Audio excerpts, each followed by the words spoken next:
y'all, do you want to learn how to do something cool like that? Or maybe you're wondering how I did that? Well, I've got you covered. In today's episode of Wheels Up, you're going to learn a small history lesson on wheelies, how to do a wheelie, and the physics behind this gravity defying trick. Let's go. Our story starts in 1890. Bikes were a very new thing to the world and were a lot different from modern ones.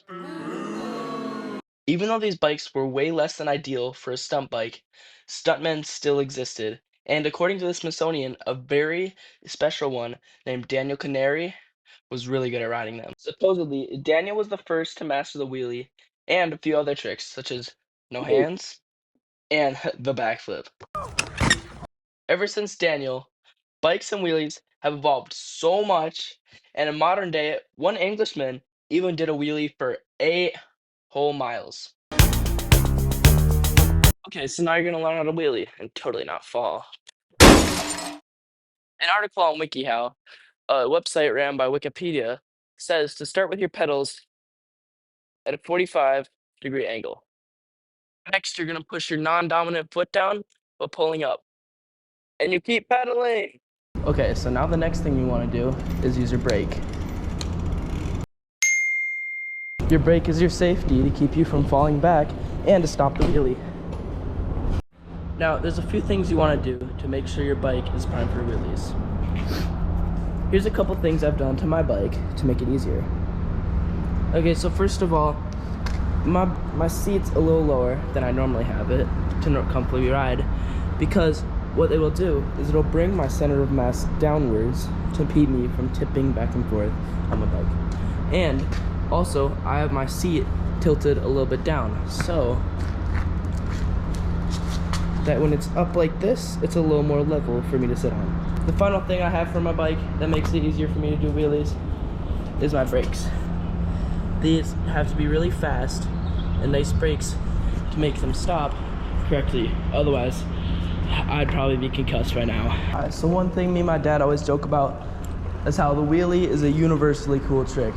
Whether it's on a bike, jet ski, car, or really anything with wheels. So I'm gonna drive around and try to get some people's reactions.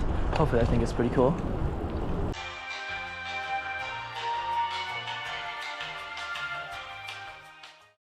All right, we're here with one and only Ethan Mann. I'm gonna do a wheelie for him and you guys are gonna see his reaction. That was awesome.